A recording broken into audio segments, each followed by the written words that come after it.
Okay, so as you can tell from the title of this video, it's what I eat in a day, and the first meal would be breakfast, which arguably is the most important meal of the day.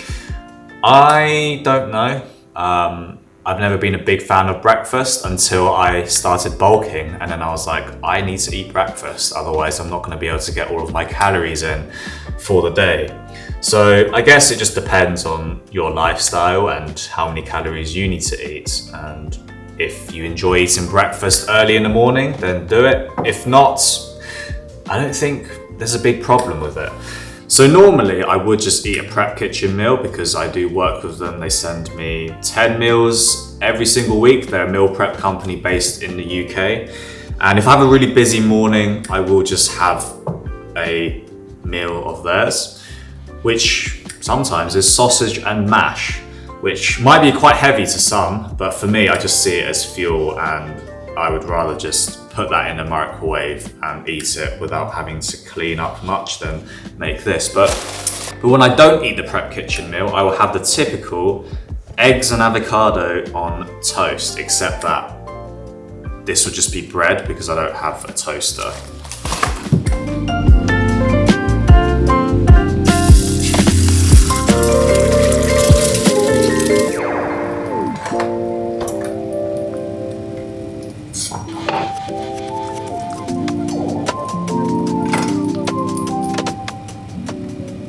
So I don't know if this is a hack or anything, but one thing that is really important to me in life is just finding the most optimal way of doing things. And I've seen people, when they smash the avocado or make it mushy, they get another bowl out and then they like scoop it up, they use a spoon, then they use a fork, and then they start to, crush it and everything. So many steps, right? So for me, I've got a hack, or maybe you already know this, and you can just skip forward. But treat it as if you're cutting a mango, right? So make these little cuts vertically, then horizontally. And then if you want it even finer, you can do it diagonally as well. Do it diagonally one side, and then the other side. And then that way, all you have to do is just scoop it up and then spread it on your bread.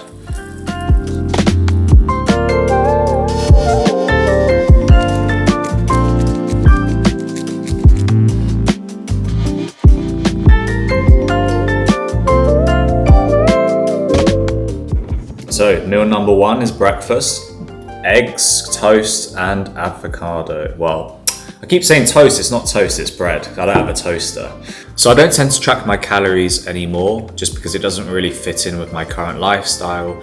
Of course, if you're a bodybuilder or you have a certain fitness goal, such as building muscle or losing weight, or you just like to track your calories because you want to know exactly what you're putting into your body, then obviously it would be good to monitor and track your calories. But for the majority of people who don't really want to do that stuff, but still want to look good, gain some muscle, also fuel for sports performance, I think as long as you're educated in the foods that you eat, understanding how many calories are in certain foods, how much protein is in, 100 grams of chicken, for example, then I think you will still achieve very good results just eating intuitively.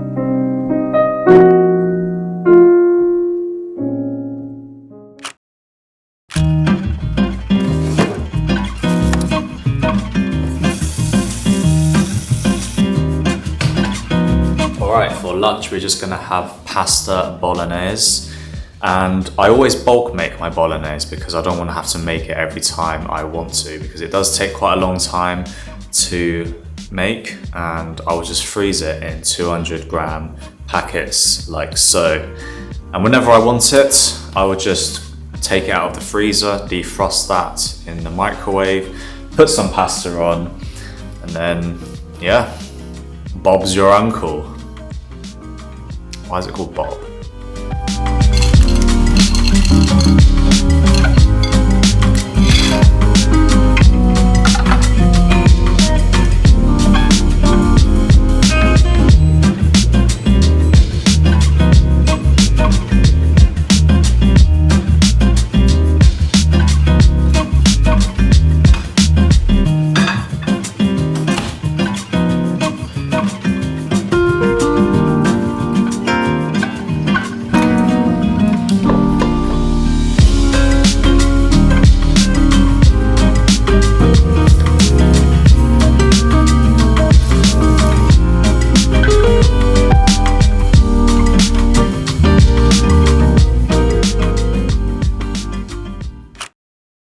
Alright guys, so the focus of today's session is mainly to work on the sumo deadlifting form, focusing mainly on the lockout portion of the deadlift, because that's the part where I struggle with the most. I always feel like whenever I go heavy, like in the 200s, I feel like I'm using my back a lot more than my legs. So I want to concentrate and try and train that leg drive. So for that, we'll be doing some paused deadlifts, a few sets of 3 reps or so, and just really focusing on spreading those legs apart rather than using too much of the back to get the weight up.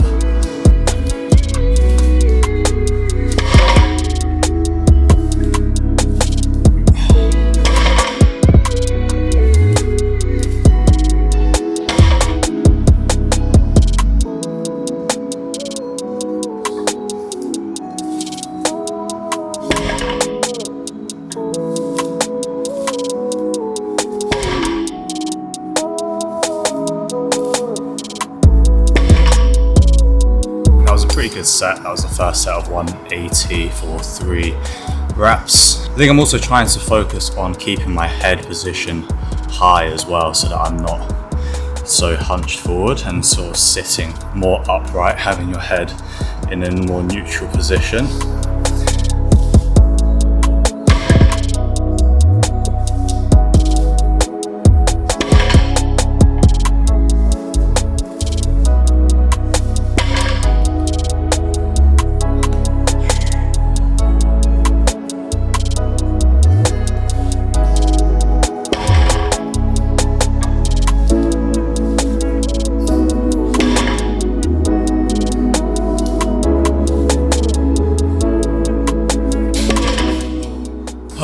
Alright, so that's 3 sets of 3 reps done of the paused deadlifts, and then now we're just going to move on to accessories, which will just involve some standard back work. Thinking of doing pull-ups, some barbell rows, dumbbell rows, and then a bit of biceps to finish off.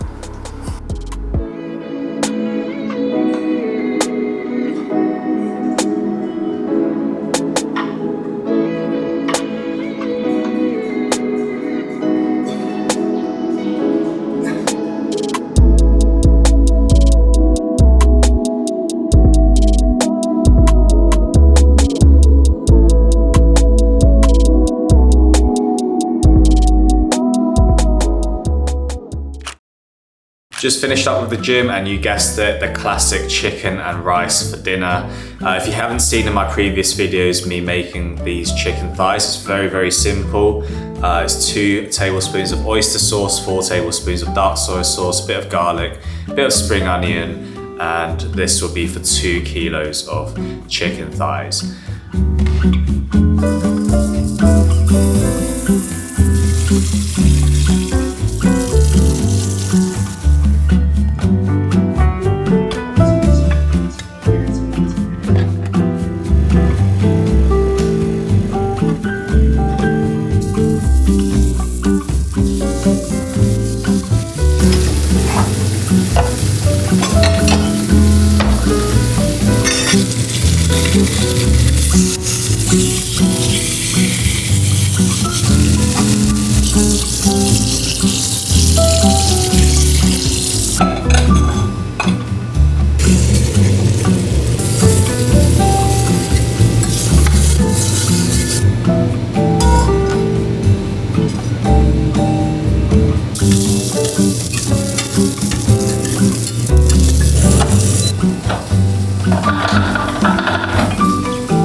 Okay, so I've been creating content on social media for 2 years now, and I just wanted to share some of my experiences with you guys with creating content, and maybe this might help some of you aspiring content creators out there, or maybe you can just take some of what I'm saying and apply it into your personal life as well.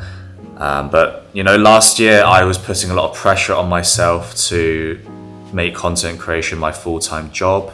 I started content creation in a place where I wasn't feeling too happy with myself, and also in terms of my career, I had lost a lot of direction with where I wanted to go in life, and I just knew that fitness and content creation, being creative, was something that I really enjoyed, so I thought, why not do that? But this whole pressure that I put on myself last year to do it full time, and also I set myself a really stupid deadline as well. Like, I'm going to give it until I'm 30 years old, and if I hadn't made it at 30, then that's it, I have to give up.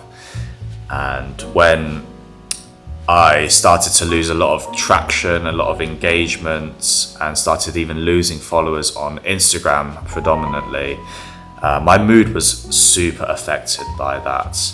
And I became a very negative person, very stressed, quite unhappy, and that also affected a lot of other people around me as well.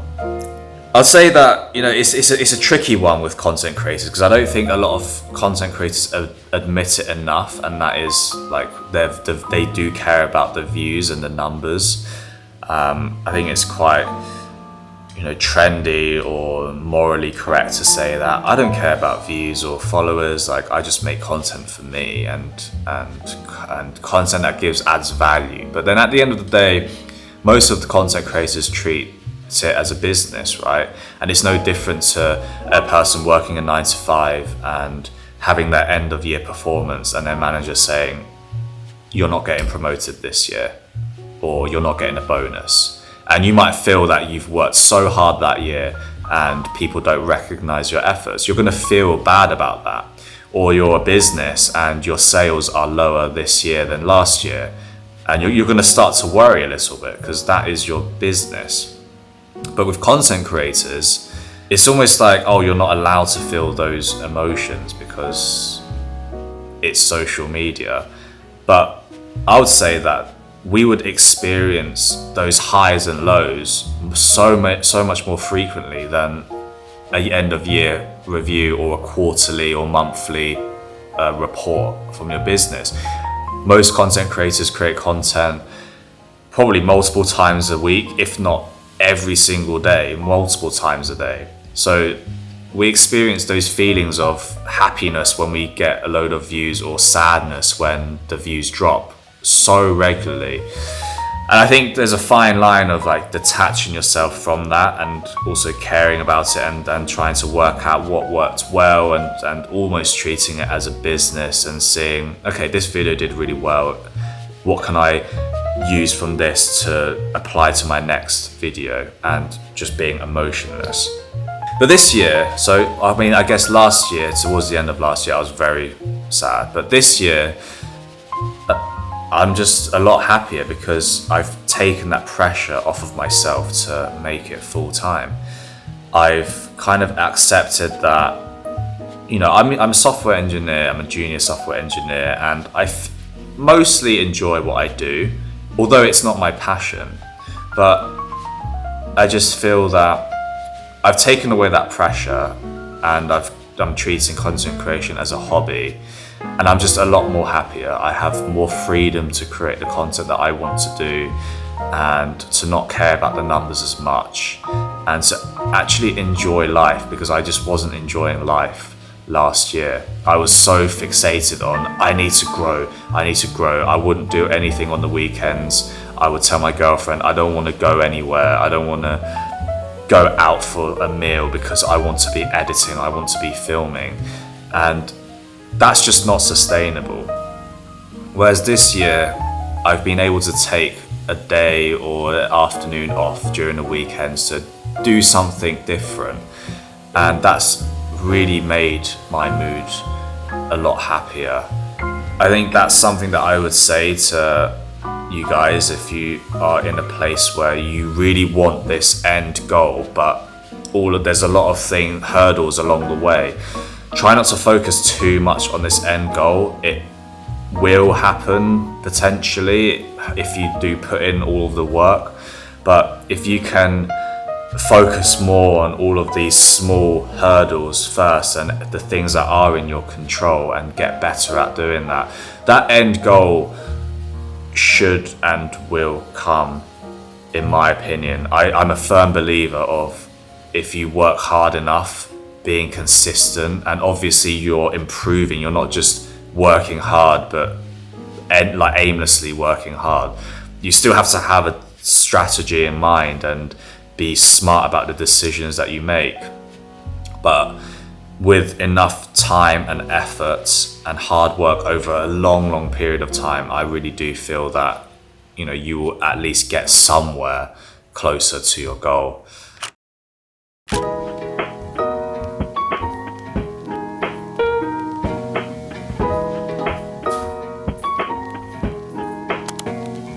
We need to actually dig it up.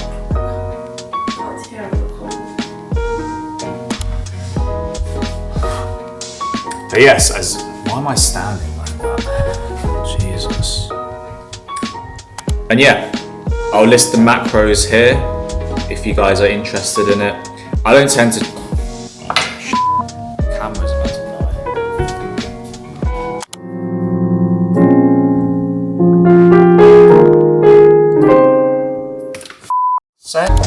Okay, so the main focus for...